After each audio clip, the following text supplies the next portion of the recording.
Yes, we are live on another episode of the Calcio Connection podcast. We are connecting with you, Italian football fans from all over the world. No more Italian representation in the Champions League. Juventus, as they seem to do now every year, they go down to a team on paper that they should beat in the round of 16. 3-0 loss to Villarreal today. They lost 4-1 on aggregate.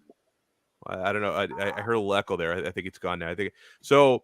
1-1 in the first leg, second leg at home, and I was just watching the match. I couldn't watch it live. I was just watching it shortly before we got on, and Juve created so many chances, especially in the first half. Like they could have had a 2 or a 3-0 lead. Going into halftime was 0-0 at halftime. Villarreal got a penalty. They scored a goal off of a corner kick where Matthias de Ligt completely lost his man. He also committed a handball to lead to the third goal. And I hadn't even realized, like before, I spoke to Jerry before that I watched the match. We were talking on the phone, and he mentioned something about a de Ligt penalty. And I had thought the game ended 2-0 because the third goal came really, really late in it. I had stopped like following the score at that time. 3-0 they went down. So they are out of Champions League. And I guess depending on what your persuasion is, that's either bad news to see them go out or really good news to see them go out, because I know a lot of Italian football fans aren't too upset about that. We've got a good panel today. Before I introduce Jerry, let me introduce our guests. I don't know why Nando's face disappeared. Oh, there he is. There he is. All right. So Nando, since you disappeared, you came back. Let me introduce you first, my friend. Amazing. Of course, we are going to be talking about the Rome derby this weekend. That's why we have Lazio representation and we have Roma representation. Nando, how you doing, man? Not bad. It's been a kind of a long time I haven't come on the pod, so thanks for having me back. I don't know why it's been so long. I think maybe Jerry just decided like he didn't want any more Canadians on or something. So I don't know. Here we are. Jerry got bored of me. He talks to me too often. Probably so. And to bring the Roma angle, really one of our favorites. I enjoy his platforms. I enjoy the shows that he does. I enjoy his work on Chiesa di Totti. And this is the guy to talk to for anything Roma. Steve Sciavillo joins us. Steve, I think I was on one of your shows not too long ago. It's been a while since you joined us. Welcome back. How are you? Yeah, thanks for having me back on. Excited for the Derby this weekend.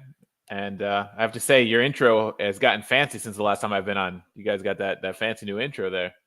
That's thanks to our guy, Raf Biz. He created all this stuff for us, man. We got all the bells and whistles now.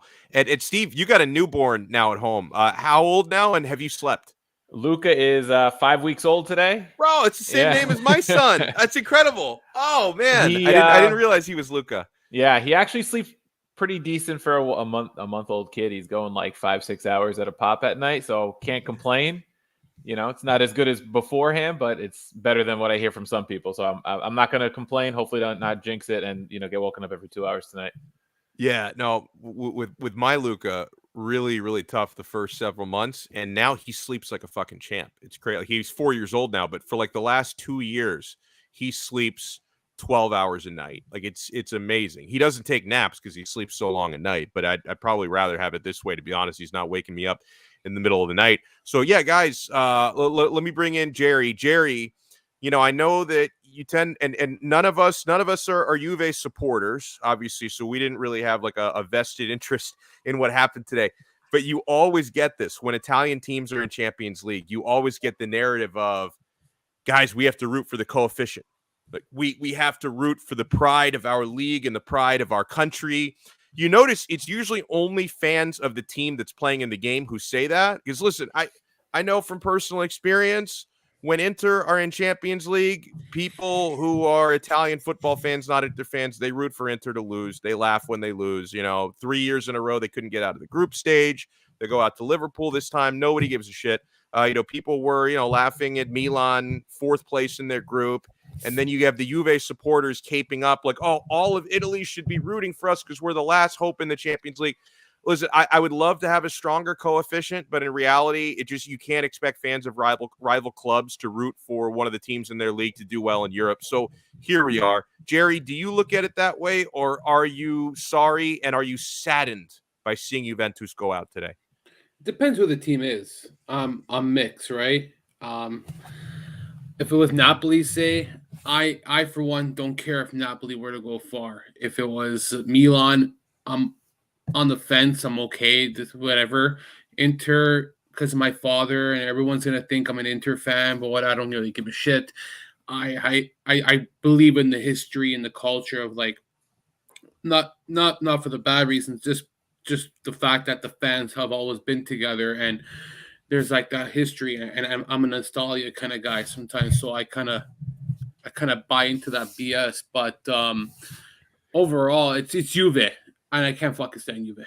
I can't stand Roma, and I can't stand Juve. But it's funny because you would think it would be Roma more, but I find that Twitter makes me hate Juve more than I hate Roma.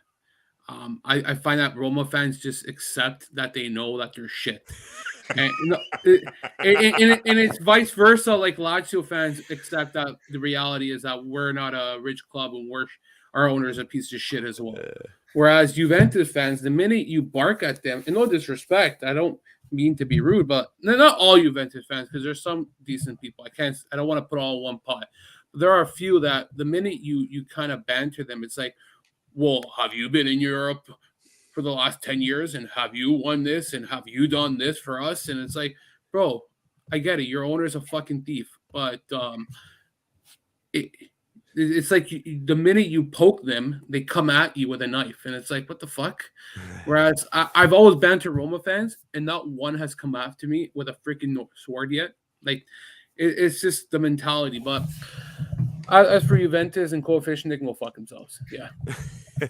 and you guys know what I'm talking about, right? With that narrative, and it's always the people whose team is playing that are like, you should be rooting for us because it's good for Italy, but it never. I know. I'm sure you guys know this. I mean, Lazio were in Champions League last season. Roma, not recently, but they had a run at the semifinals years back. So Roma's been deep, and you can't really expect rival fans to root for you just because of Italy. I mean, Steve, how did you feel about the whole Juve thing getting knocked out today? So in general, I tend to root for the Italian teams in Europe. You're the one. I like to see the league do well. And am I going to root for Lazio to win the whole Champions League? No, but I like to see the Italian teams at least represent the league well. Losing to teams they shouldn't lose to, like a Villarreal in this case, that doesn't look good on the league. Inter losing to Liverpool, it isn't a problem to me because Liverpool's a better side, right? We see they're pushing for the Premiership. They're within a point of City right now.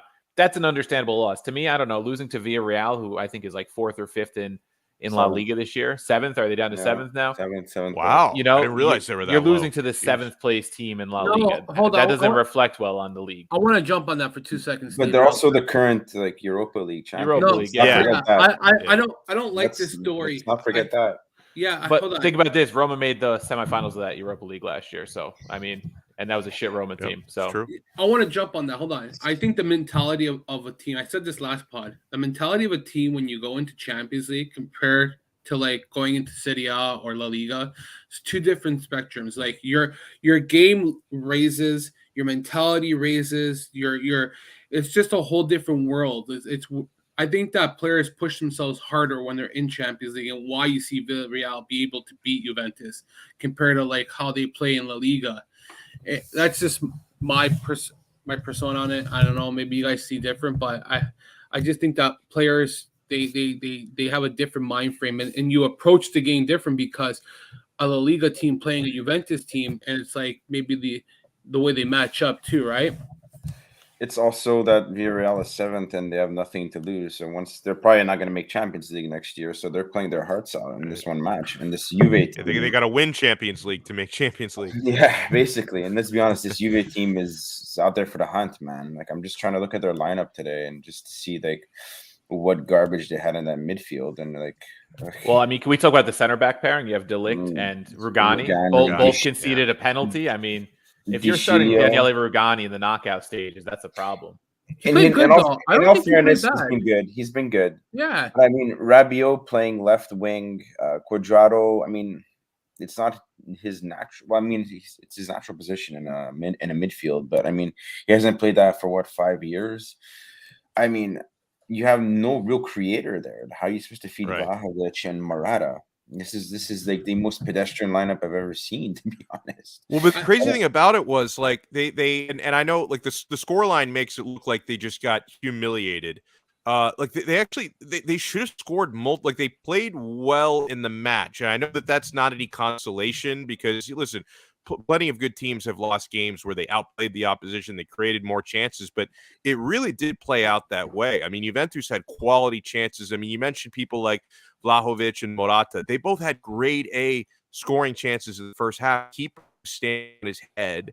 Maybe they could have been a little bit more clinical in certain spots, but they still had great chances. And then on the flip side of it, every trip Villarreal made into the box, they were either scoring or getting a penalty kick. So it's like they took advantage of everything, and Juve just didn't. But Ruli's been an underrated goalie for I don't know how many years, since his Real Sociedad days. I still don't understand how he's not Argentina's number one keeper. Like, I've watched him in his days at the San Sebastian club, and now at Villarreal, he's incredible. And that's also an underrated factor why they lost. But I mean, I don't know. It's this Juve team just isn't impressive, and I mean. And fuck off with Morata already, man. Like, I don't like that guy too much. Like, he's too hot and cold, and I just don't think he's that good. I want to switch the table now. Everyone criticizes Juventus, right? And how Allegri comes in and plays really defensive, boring football, right? Sits back and defends and waits. I thought that Villarreal did the opposite to Juventus and played their own game to them. For 75 minutes, okay, Juventus took the game to Villarreal. They had the chances. They controlled play. They controlled possession. They were in the final third. I think the biggest mistake in the whole game was Morata cutting off Cuadrado in the first half when he had a point-blank shot. I can't believe no one's talking about this on Twitter right now, is that if he doesn't step into his path, he scores. Cuadrado scores because he's in a position on his comfortable foot to shoot, open space. And what does fucking Morata do? He tries to go for the ball, takes it away from his own guy, and a massive opportunity is missed. That was the chance. Vlahovic, point blank, gets blocked, gets stopped. Like, everyone's going to say, oh, Juventus played this boring game. The only thing I would criticize Allegri was his substitutions. Why did you wait until you conceded the first goal to make a change? Dybala should have came in earlier. There's a lot of Why didn't he start? Again, maybe he's not fit. He's not fully fit, but still, you still have quality players. Yeah. You still have quality players to change the game around. You got Bernardeschi on the bench. I know people are gonna say, "Oh, it's Bernardeschi." It doesn't matter. Champions League games, you got these players. You should bring them on. Do you think Chiesa would have made a difference? Chiesa? Yeah. If he was healthy? Do you think he would have made a difference? Yeah, 100%. A guy like that, world class, can come on and do something. It's like Roma when you don't have Spinazzola all season. I think that if Roma had Spinazzola, they would probably be a little bit further in the standings because they had him last year. They didn't do that great. I think he was okay. I mean, maybe I don't know. Steve knows better than us. He was probably their best player last year. Yeah. I mean, he was also Italy's best player until he blew his Achilles at the Euros. So you take that player away, and then you add in Zaniolo this season. It's probably a different team. Yeah. I just think that you have these quality players, but again with Juve, and I don't want to talk too much about Juve because this is Roma and the Rome Derby, and I think that Juve is getting too much of my time. But not. I want to ask one quick question that is Juve adjacent, just to kind of turn the page on this topic before we get into the Rome Derby this weekend. That's going to be Sunday. The 6 p.m. Kickoff in Italy, which is going to be 1 p.m. Eastern time for those in North America. I know some of you are in North America watching us, some of you are just in all parts of the world. So 6 p.m. Italy, that's going to be, I mean, the greater point. I mean, people talked about, is Juve technically work as they had the last game today, Italy's last hope of, a potential Champions League winner, a team making a deep run in Champions League. So no one makes it past the round of 16. Guys, as far as the state of Serie A against the rest of Europe, like in the top 5 leagues, where do you put Serie A now? Because obviously, Premier League, and people can say what they want to about competition. So Premier League to me is number one. La Liga probably number two. Bundesliga probably number three. I mean, I guess we still have to keep Serie A ahead of Ligue 1, right? So are we the fourth out of fifth, or are we 5 out of 5? I'll start with you, Five Nando. out of 5. Italy, the Italian league sucks. To be honest, it is pathetic, Yeah. and it breaks my heart. It is obviously I grew up watching Serie A being the most dominant league in the world, but man, like we don't even have a team that goes to a final anymore. At least we had Juve doing that like a few years ago, and Roma made a run, Lazio made a run in Europa League, but like we fucking can't even make it past like the quarterfinals. I mean, the round of 16. Like, how pathetic is it that Napoli's contending for first place and they lost to the worst Barcelona team in I don't know how many years, since 2003. Not for anything. And it's like, it's like they didn't lose. They got humbled. What was it, 4-1? Like, come on. It was embarrassing. 4-1. Come on. Yeah. To be honest with you, I look at the top three teams in Serie A and where would they finish in La Liga and the PL? I don't even think, like, let's see, Milan, I would think wouldn't even finish top 4 in Spain, not even top 8 in England. It's bloody fucking pathetic.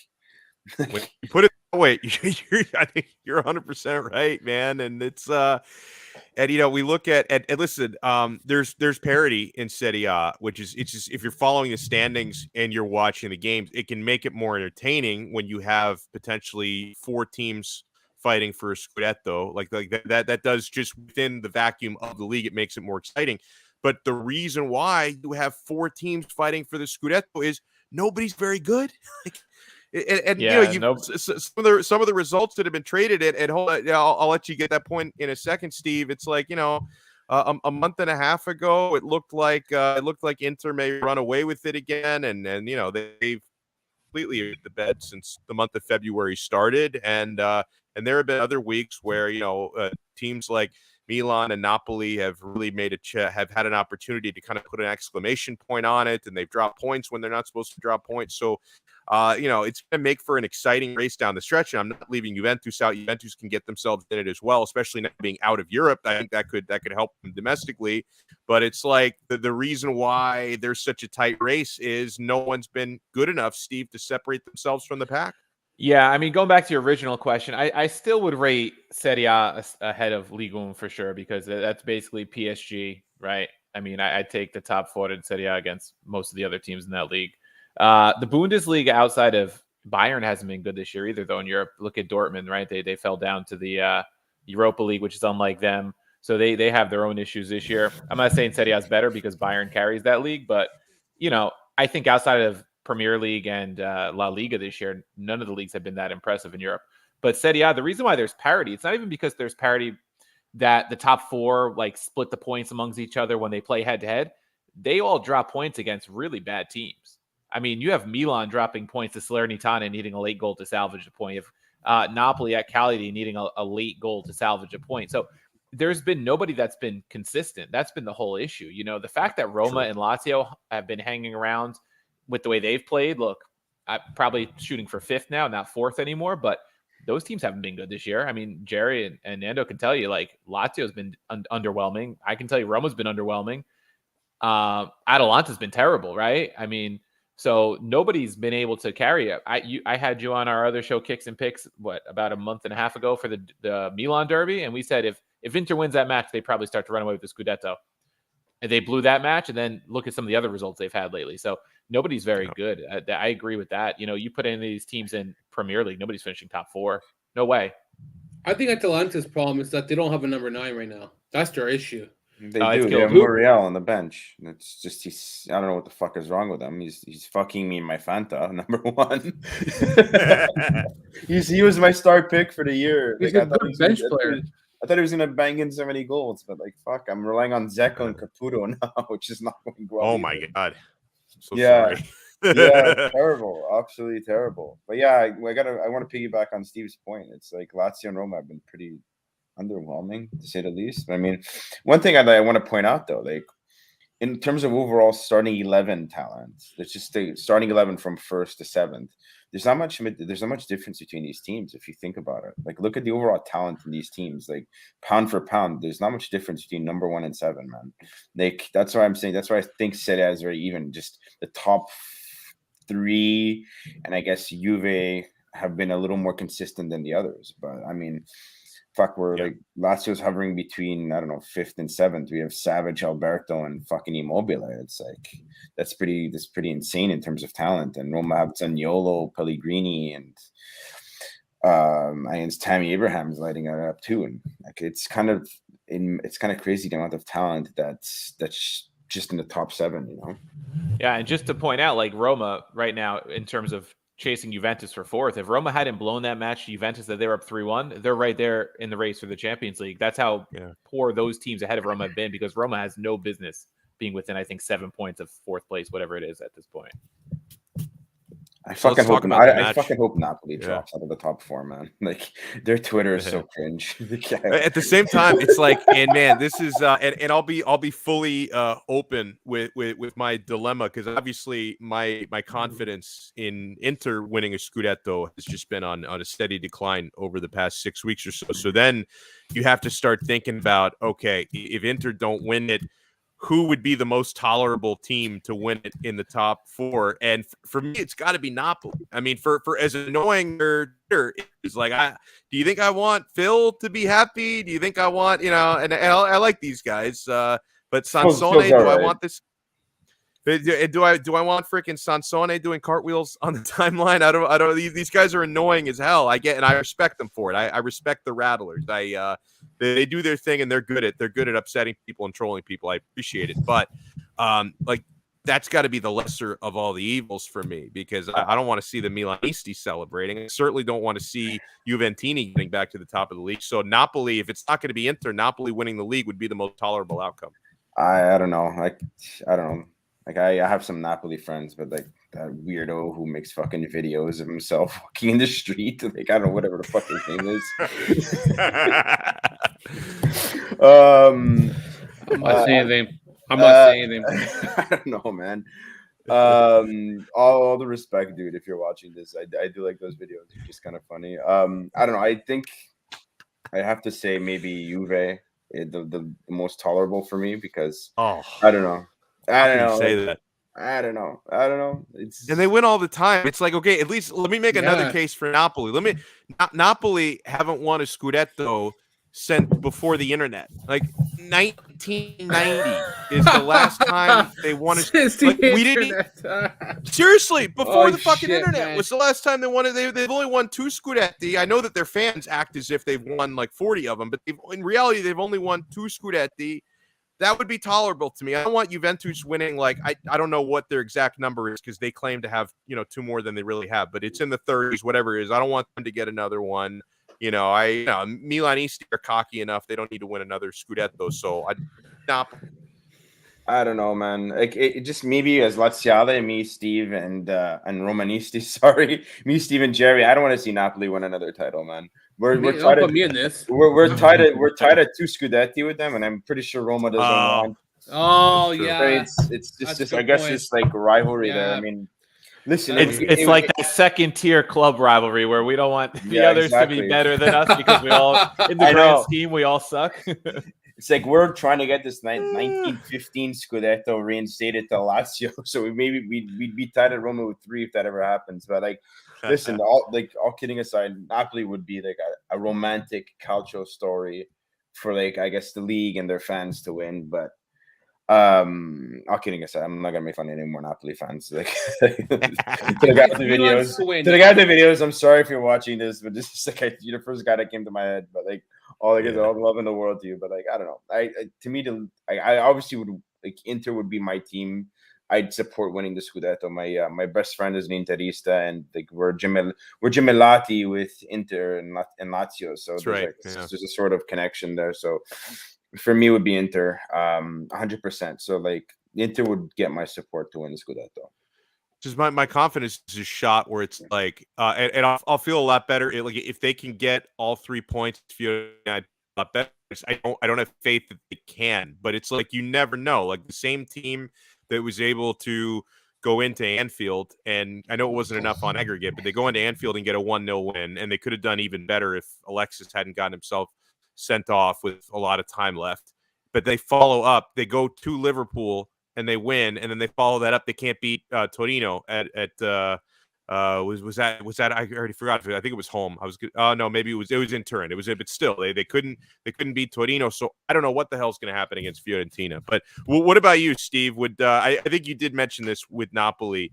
Do you want getting 3, or would it be who would be the most tolerable Scudetto winner for you? Of the top 4, I would say Inter. They won last year. Just let them win again. To me, Milan Twitter is one of the worst. I don't know. Maybe it's because I follow a lot of Milan people, but their Twitter, for a club that has been terrible for like a decade before the last couple of years, they have some big mouths on them already. Yeah. And I think for the reasons that Nando said, Napoli's kind of like in that same tier as us. So having one of like Lazio or Napoli win kind of has that like if they could do it, why can't we do it feeling to it, I guess.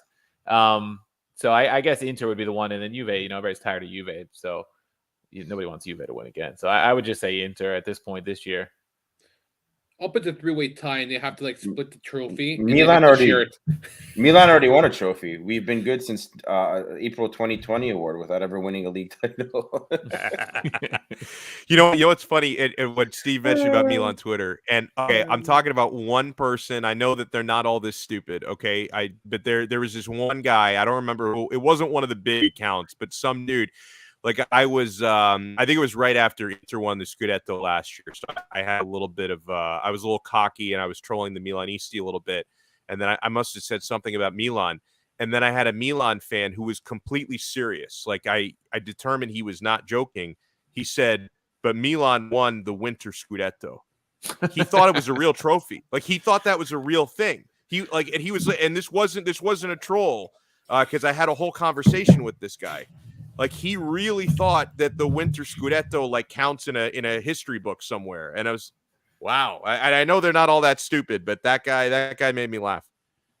That's interesting. I don't know what to say about that, to be honest. I wanna ask Steven some questions actually in regards to the Rome Derby and versus. Are there any significant injuries in regards to Roma on Sunday or suspensions that? I really haven't taken the time to look at their lineup. I know that they had 2 key players out this past Sunday, which I wish it was this Sunday, but they were smart, not like Zaccagni. Yeah, so no, Zaccagni's the big miss, I think, in the match for either side. Spinazzola obviously has been out all year. He's still out. That's the only really injured player for Roma at this point, unless somebody, knock on wood, something happens in the Conference League tomorrow, which would be awful. But as of right now, full health. They have a couple guys suspended tomorrow. Mancini and Oliveira are out tomorrow, so they'll be rested. Mancini will start, but I don't know about Oliveira. He has been great of late. No, Roma had last weekend Pellegrini and Zaniolo, 1 yellow card away from suspension, and I was just praying that Zaniolo wouldn't run his mouth and get a yellow card because he gets those frustration yellows sometimes because he gets hacked around and doesn't get calls a lot of the time. And then Pellegrini, we all know what happened right before the last derby. My big thing I on all the podcasts I was on, I want to see how Pellegrini performs in the derby as the captain, yada, yada, yada. And then he got that stupid red card against Udinese, which was pretty much a bullshit red card. So everybody's, as of now, there except for Spinazzola. So hopefully that bodes well. Yeah, I'm calling Zaccagni the new Quadrado of Serie A because this guy fucking dives all over the place. Like, what are you talking about? Like he literally bumped into the guy. Like, what do you mean dive? Man, he sold that. Get the fuck up, man. There was no contact. What are you talking about? Get fucking contact. He doesn't even go into him. He's trying to sell it. And even 2 minutes before that, he slides on the floor. Caldera stinks. Zaccagni got past him and he bumped him. It was no penalty, but it wasn't a fucking red card, or it wasn't a yellow card. He dives all over the place. The guy looks like a fucking squid, man. Come on, keep running, man. You got so much talent to get around players. Why do you have to flop? Every game he does it. Every game he does it. Jared, you're running fast. You're slaloming with the ball, and you hit a guy. What's gonna happen? Are you gonna stay on your feet or are you gonna fall? What are the laws of physics? That's what happens to Lautaro every time. False. These guys, no, man. I'm sorry. Get back up. Don't try to sell. This is why I love Manuel Lazzari. The guy, when he falls, he It's a gets up, beating.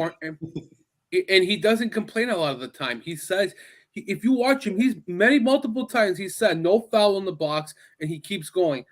I don't like that part of the game from Zaccagni. I've seen a lot of people on Twitter actually from Lazio fans saying get up and continue.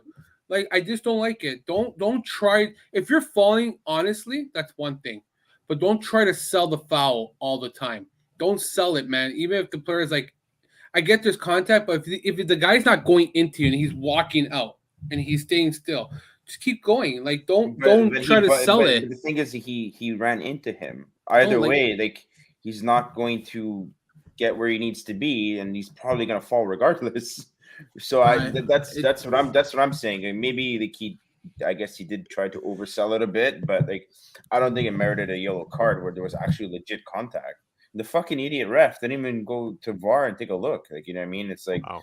You're denying a player playing the biggest match of the season because Lazio and Roma have nothing else to fucking play. Is that reviewable if it's not a question over a straight red? Is a second yellow review? I'm honestly asking because I don't know what is and what isn't. It's not, but it was in the box though. Yeah. So okay. I don't know. It was a little strange, but they can't call back a yellow card, but they can call back a red. Right. I think regardless, even if it wasn't given a yellow, I'm just gonna say, and it's just hypothetical. I think he was gonna get a yellow regardless, just the way he was playing and just kept on falling for me. I think eventually he was gonna get booked.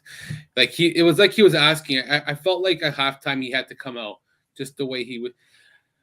But again, Zaccagni missed the last Rome derby. So that's right. But he's in much better form now than he was then, no? Yeah. He's in much better form right now. But I'll say in the last 2 or 3 games, he hasn't been as effective. I would say, like, I don't think he was that great against Napoli. I don't think he was good after that game as well. I forgot who we played. He was pretty good. He was pretty good against Venezia. Like, he was the guy piercing the box. Come on. I thought Felipe Anderson was better, man. I think I think Anderson's the guy who's all of a sudden. It's weird because at one time it was Felipe Anderson who really dropped off and Zaccagni really stepped up. And I would say in the last 2 months, Zaccagni still has been good. I can't say he hasn't, but I feel like Anderson's raised his game and gone above Zaccagni lately. Like, he's really turned his game around in the last 5 or 6 games, like consistent, and it's something that we haven't seen from Anderson in a long time, like consistency. And let's hope he shows up this. I think this is the game where he does show up because these are the kind of bigger games. Derby? Yes, he did. He did. Yes, that was one of his best games he had, and I think he really relishes into these kind of big moment games where he's kind of had some really big games this year. Mm-hmm. I think aside from losing Zaccagni, I think there's an addition, and the biggest addition for Lazio, and this is I think this is where it kind of gives me some security over not having Zaccagni, is having Lazzari back in the lineup.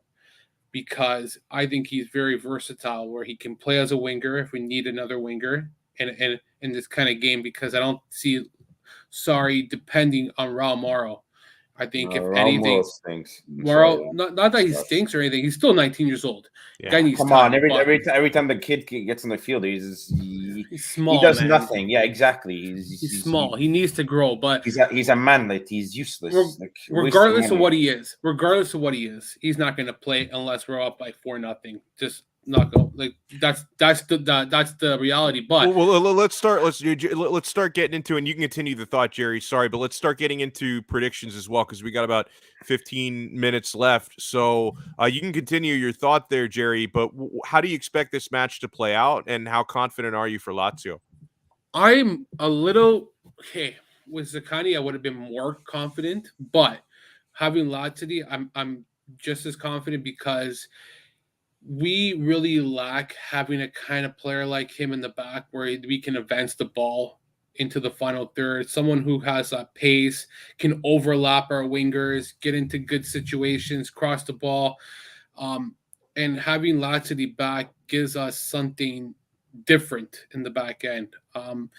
Before he got hurt, he was one of our best players where he was starting to really find his form under Sarri, which took a while, but he kind of earned the respect of Maurizio Sarri, and having him back in the lineup is huge. It I benches think Isai. That's why it's huge. that's what it does. Yes, It takes absolutely. Husai out of the equation. Absolute shit of a player, Isai. I hate him. I see a very close game, and I'm gonna go. I think Roma edges this game because 97th minute penalty. Yeah, I don't know.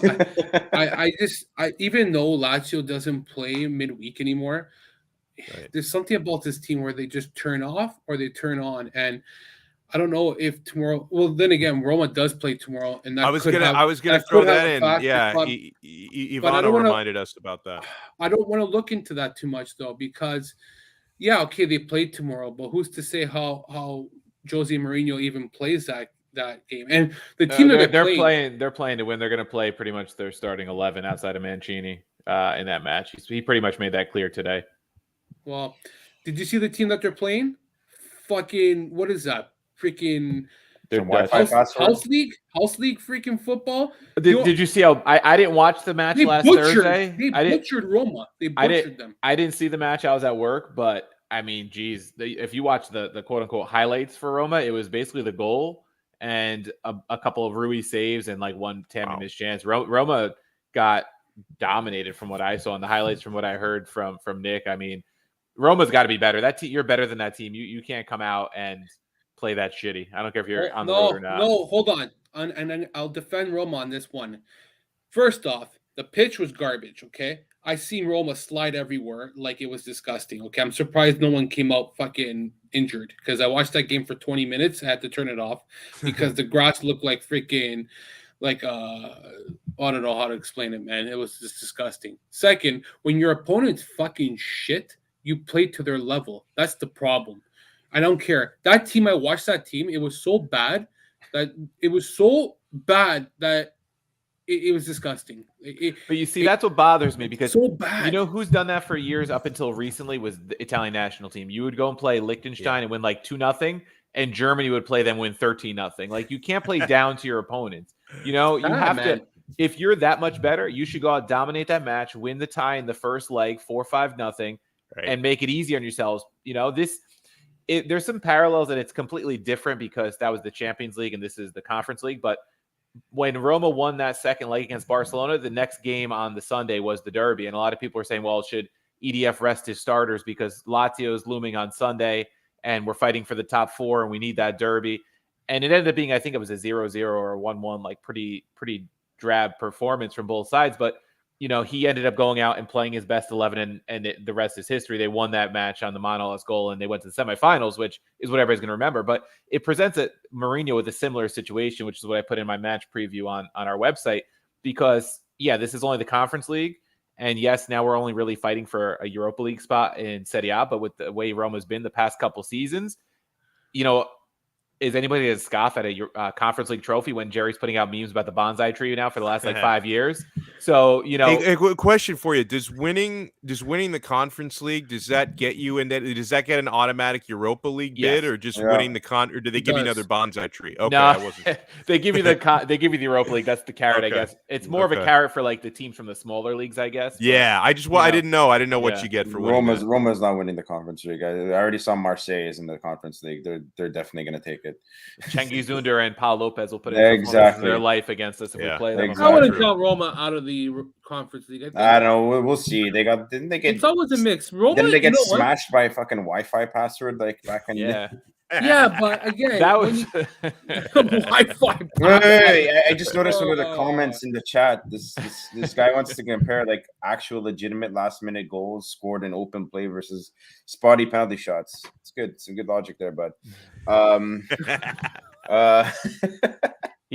they lost to Bodo Glimt again, like I miss a lot of these Europa League or Conference League matches because I'm at work and I'm not going to watch a 6-0 drubbing on delay. But that was the whole controversy when Mourinho played like 9 reserves, and everybody's like, "Oh, they're going to play in Norway. They should hammer this team even with the reserves." And it really showed that Roma's lacking a lot in terms of depth. And Mourinho's been saying this all year.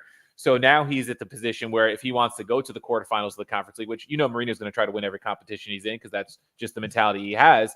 I'm going to play my best 11 tomorrow minus Mancini and Oliveira because they're suspended. So there you go. Now Zaniolo's out there, Pellegrini's out there, Tammy's out there. Who else am I don't want to say Cristante, but he's basically a surefire starter at this point because of the lack of depth in midfield. Mkhitaryan's got to play. He's a guy you don't really want to play within 72 hours, 2 matches. So now you're over there hoping, in my opinion, that you can get out to maybe a 2-3-0 lead at halftime and rest some of these guys for the second half because Lazio's sitting there training, at what is it, Formello or whatever their training ground is called, and practicing whatever strategy Sarri wants to put out there.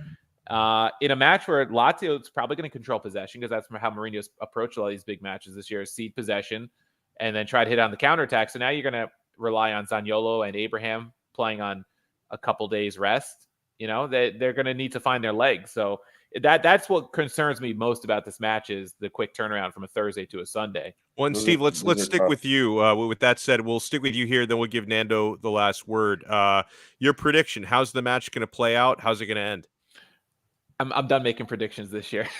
I know and I don't like making predictions either for Inter. So I love putting other people on the spot with their teams. Anytime there's an Inter match, I'll either say, oh, they're going to lose or like a 1-1 draw. Like I never predict victories anymore because I'm a mush. So yeah, I've made a couple bold predictions early in the season and they've completely went to shit, including Pellegrini and I've been playing in the last derby. But I think the key, I'll give a couple of keys because I'm not gonna pull the jinx on Roma. I don't want to be responsible for them losing again to Lazio. But I think it really is gonna come down to, first of all, does Roma concede early? Because when they've had the most issues this year is they could have this great game plan in the locker room. They come out and within 10 minutes they're giving up a goal. The first Juventus match, Juve scored, I think in the first 15 minutes. Moise Kean got a broken goal off of a set piece.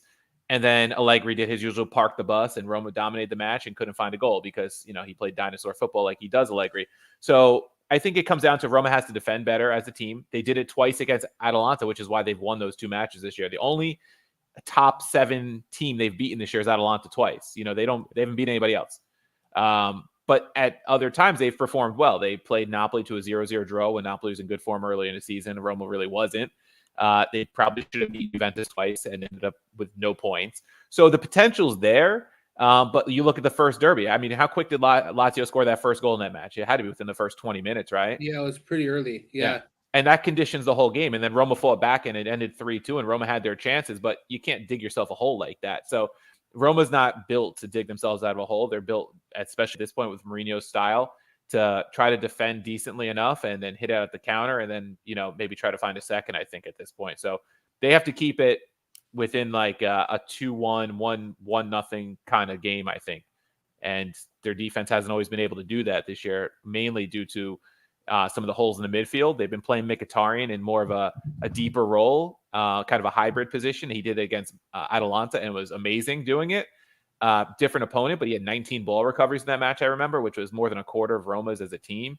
So he was a big miss against Udinese last week. So hopefully he's able to put in that Atalanta type performance where he can help break up some of Lazio's play because Roma's gonna have their hands full in the midfield. Let's be honest. Brian Cristante doesn't match up well against Milinkovic-Savic or Luis Alberto. Those kind of players are going to be important. And it's important to see what Pellegrini can do because he's the guy that is their chief creator. And Roma missed him the first derby. So he's got to be on the top of his game. He sometimes disappears in big matches. I think more because other teams will game plan around him because the rest of the midfield sucks. Then, a lot of people are like, well, he disappears against the big teams. But you have to understand when you play the big teams, they have better players to take your best player out of the match. Whereas, Venezia doesn't have that or some of these teams don't have that. So I'm curious to see how Lazio approaches him. If it's Cataldi or if it's Lucas that plays in that deep lying role, how they match up with him too. Yeah. Lucas. Well, Nando, I'll give you the last word. How's it going to play out and give us some keys for Lazio? Keys. Okay, how it's going to play out. Obviously, I think Roma's match tomorrow is going to play a factor. But I don't know. And derbies are always unpredictable, but it sucks not having Zaccagni. He's been incredible, and I'm pretty sure he was fired up for his first derby. But like Jerry said, we do have a Felipe Anderson who is playing like a proper Felipe Anderson. and Pedro, who probably wants to stick it into his old team again. So I think that we're going to be okay. And Chiro loves scoring against Roma, so I have no issues with the attack. My issues is with their defense. Yes, they've played well in recent games, but we gave up 2 stupid goals to Napoli, which cost us the game. We lost 4-0 to Milan in the Copa, which was fucking embarrassing.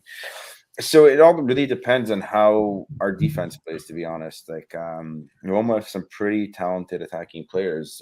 Tammy, they have Pellegrini, and they have Zaniolo. The key is going to be Lucas and how he's going to stick to. He's going to be the glue on either, I guess, Pellegrini or Zaniolo.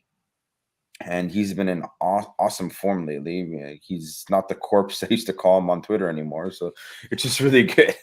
It's really tough to predict. I don't like predicting derbies. I remember we were the favorite one year and we ended up losing. So it's the keys to the match are how Sarri approaches it. In honesty, does he go for the early kill? Does he go all out on attack? But as we saw, like we couldn't beat our performances in big games have been pretty disappointing. Like we couldn't beat Porto, we couldn't beat an Atalanta who didn't have any other players, and we couldn't beat again Napoli.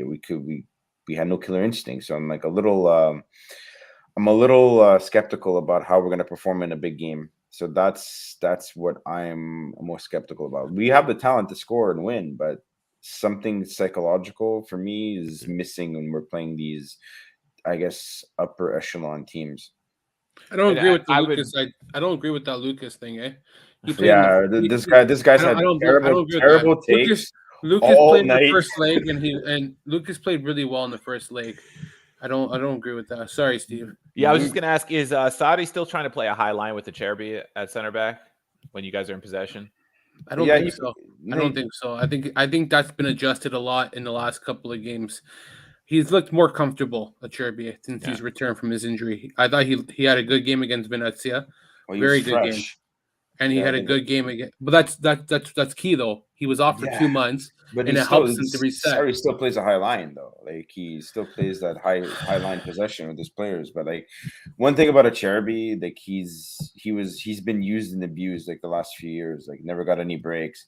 So we'll see, man. We'll see.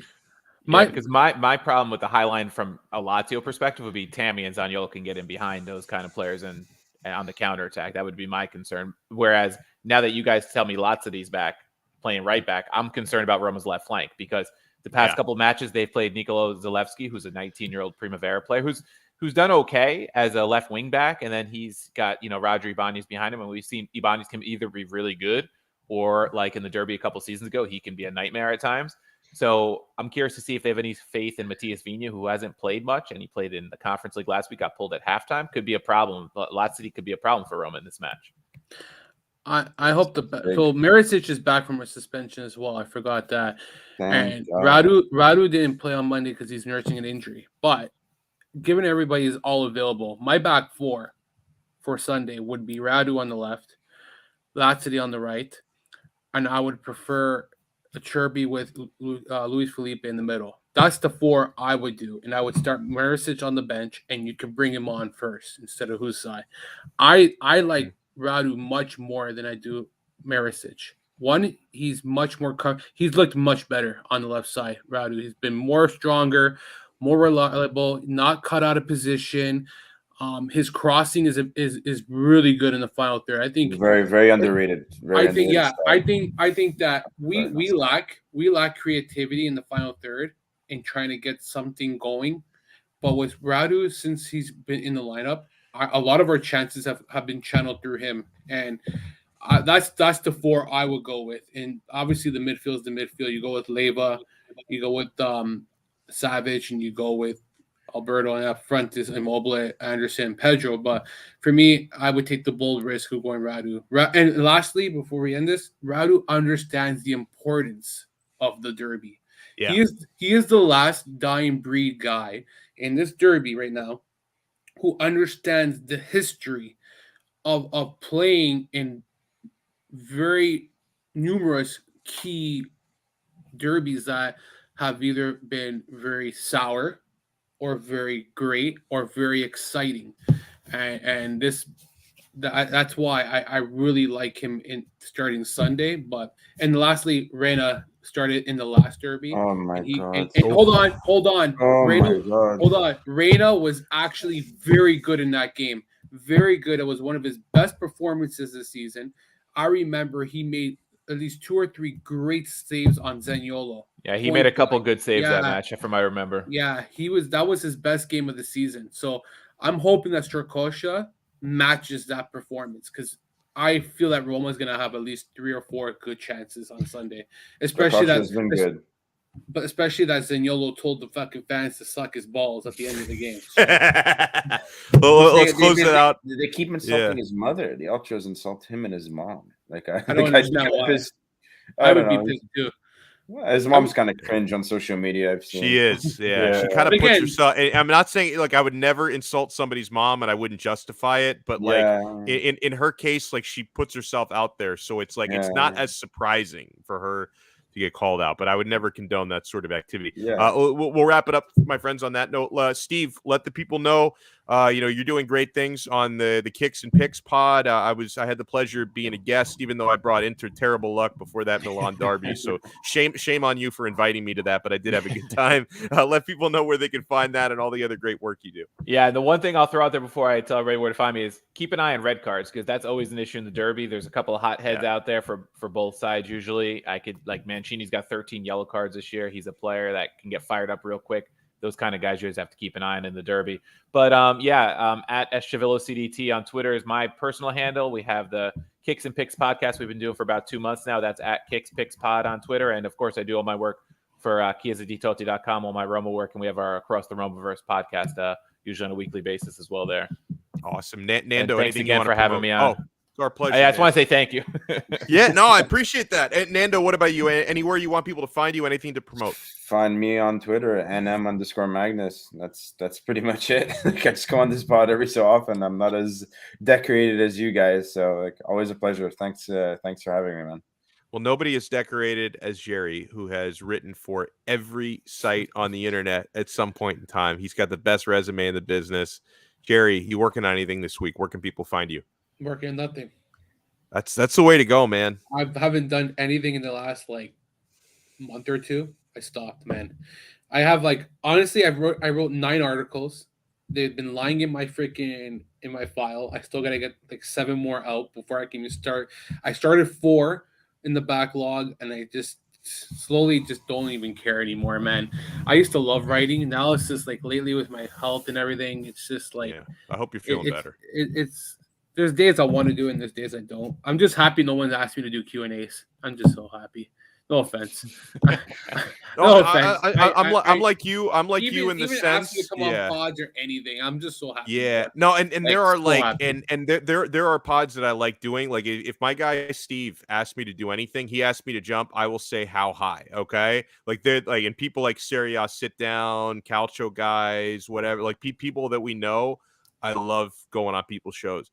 But then, sometimes I get asked by people I don't know, and I have a hard time saying no. And it's I want to, but it's so I understand. I understand your feelings. I just don't answer. See, I'm too nice. I always answer. I used to love podcasting 5 times a week. Now it's once or twice is more than enough. It's time consuming, man. It is. Steve, for a guy like Steve who has a kid, yourself. Who you're not gonna go spend 5 nights a week going potting, you know what I mean? I told my wife I'm in demand this week because it's the derby, So yeah, and then she's like, 2, that's it, you're done. Well, we appreciate us being one of those, man. Honestly, it means a lot. It really for you means guys, a lot. Of course. You guys are always great to me, so I have to reciprocate, right? Yeah, and it means a lot to everybody watching this and listening to it. Just cheer for a shit hockey team. I'll say real quick, if you're watching this on YouTube, keep in mind you can also get the audio version, which is nice. You want to listen in the car, on a jog, whatever, just go to Apple Podcasts, Spotify, Google, wherever you get your pods, and just search Calcio Connection. Make sure you subscribe and leave us a 5-star rating if you can. And if you're listening to us and you actually want to see our beautiful faces, you can watch us on YouTube. Just subscribe to our channel, Calcio Connection, and please subscribe because I have. That's what I wanted to say. I have this FIFA game I bought a Boxing Day, and I don't fucking want it. FIFA 2022. So I'm probably gonna make it as a prize on the Calcio Connection Is pod. that's the newest one, Yeah, right? it's the newest one. I bought it for like $20-30. It was on sale, but I found out when I got home, I think a few days later, I found out that Lazio is not in the game. Oh, that's right. Yeah, Because they're I don't think they're Roma not is doing- either, right? From No. what I've heard. Yeah. They're not. Roma, Roma, not I don't either want still, it. right? I don't want this fucking game. Anybody who has an idea of how I can auction this thing off free, I don't want no money. PS4, 5, or Xbox? PS4. PS4. Okay.